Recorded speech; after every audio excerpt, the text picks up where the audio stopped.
Halo Malaysia, terima kasih kerana sudah menonton video ini. Sebelum kita bermula, sila pertimbangkan untuk tekan butang subscribe, like dan share. Berita perkembangan politik semasa dalam negara, perkembangan negara dan semuanya ada di dalam channel ini. Terima kasih kerana sudah menonton. Hai halo Malaysia, selamat petang tuan-tuan dan puan-puan. Terima kasih kerana anda masih terus setia berada di dalam channel Elvino ISTV. Jangan lupa untuk tekan butang subscribe, like video ini dan jangan lupa untuk tekan butang share. Tuan-tuan dan puan-puan, satu lagi berita yang admin mengkongsikan hari ini yang dipetik daripada Malaysia Kini. Pasal apa takut? Sanusi pun boleh tumpang semangkuk, kata Puad. Ahli Majlis Kerja Tertinggi MKT UMNO Muhammad Puad Zakarsi percaya bahawa Sanusi Muhammad Noor sebagai Menteri Besar Kedah ketakutan susulan keputusan kerajaan untuk mengadakan Majlis Rumah Terbuka Malaysia Madani di 6 negeri. Apa yang tidak wajarnya? Buat rumah terbuka ke akar umbi lagi wajar. Biar rakyat di negeri lain merasa. Taklah dari dulu sampai sekarang Putrajaya sahaja merasa, katanya dalam satu hantaran di Facebook beliau. Facebook Dr. Puad Zakarsi mengatakan, Sanusi kata Open House Malaysia Madani adalah satu pembaziran dan merupakan kempen. Menurut Menteri Besar Kedah, Rumah Terbuka Malaysia Madani di 6 negeri itu adalah sebagai kempen pilihan raya negeri PRN dan tidak wajar diadakan.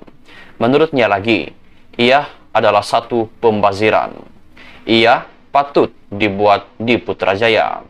Sanusi takut apa yang tidak wajarnya. Buat rumah terbuka ke akar umbi lagi wajar. Biar rakyat di negeri lain pun merasa bagaimanakah perayaan ataupun Open House Malaysia Madani yang dilakukan di 6 negeri tersebut. Tuan-tuan dan puan-puan, apakah pendapat anda dengan yang dikongsikan oleh ahli MKT UMNO ini, yaitu Dr.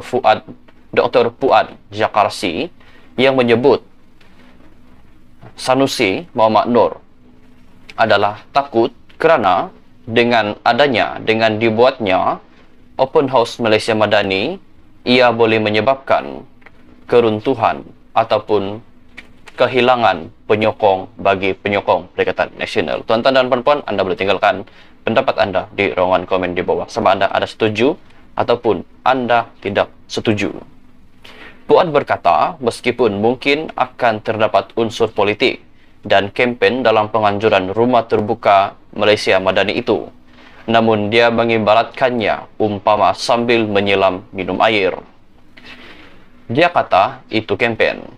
Tujuan rumah terbuka adalah aktiviti perhubungan awam, yaitu meluaskan hubungan kita dengan orang ramai, jiran, kenalan rapat dan saudara mara.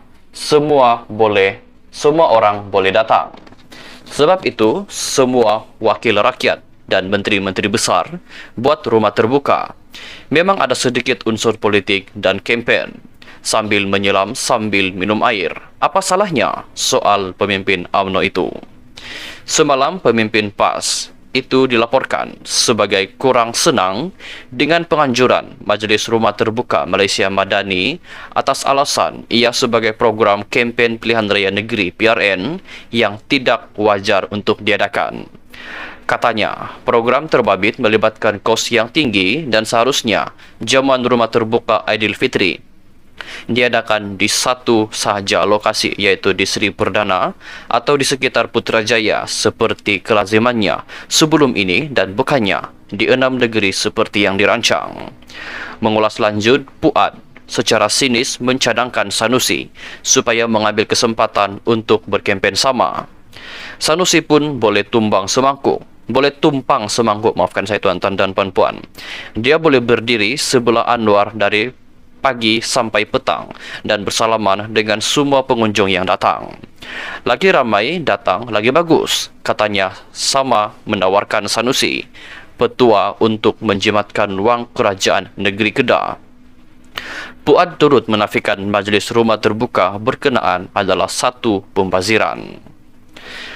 Kalau mahu berjimat cermat, Sanusi tidak perlu buat rumah terbuka lain. Lagipun mungkin orang yang sama juga akan hadir. Ini adalah lagi pembaziran. Sepatutnya Sanusi fokus tujuan rumah terbuka diadakan, bermaaf-maafan dan kemeriahannya. Kita mahu rakyat gembira, sebab itu dapat cuti tambahan dan tol percuma selama 4 hari katanya. Buat pertama kali dalam sejarah, Majlis Rumah Terbuka Hari Raya Aidilfitri Perdana Menteri yang lazimnya diadakan pada 1 Syawal akan diadakan di luar Lembah Kelang dan pada tarikh yang berbeza. Rumah Terbuka Malaysia Madani bersama Perdana Menteri itu Anwar Ibrahim dijadualkan diadakan di Hotel Raya di Alor Star pada Sabtu depan sebelum ke 5 negeri lain lagi, selain Kedah, Terengganu dan Kelantan yang diterajui oleh Perikatan Nasional PN. Majlis serupa juga akan diadakan di Selangor, Pulau Pinang dan Negeri Sembilan. Tuan-tuan dan puan-puan, siapa sini viewer ataupun yang sedang menonton video ini yang berada di Semenanjung ataupun yang dari Borneo, jika mahu mengikuti Rumah Terbuka Malaysia Madani, anda boleh ikut serta bersama. Dan jangan lupa, Rumah Terbuka Malaysia Madani itu bukan untuk berkempen bukan untuk berkempen, tetapi untuk meraihkan hari raya hari lebaran yang amat bermakna buat negara Malaysia. Tuan-tuan dan puan-puan, terima kasih kerana terus setia berada di dalam channel ini. Jangan lupa untuk tekan butang subscribe, like dan share video ini. Dan jangan lupa juga untuk kongsikan, sebarkan semua video-video di dalam channel ini supaya seluruh rakyat Malaysia dapat mengetahui info-info terkini, update-update terkini daripada channel ini berkaitan dengan perkongsian berita-berita terkini dan juga perkongsian berita-berita politik dalam negara. Tuan-tuan dan puan-puan, anda boleh komen di bawah jika anda setuju dengan berita yang baru saya kongsikan sebentar tadi. Kita jumpa lagi di perkongsian berita yang seterusnya. Bye-bye.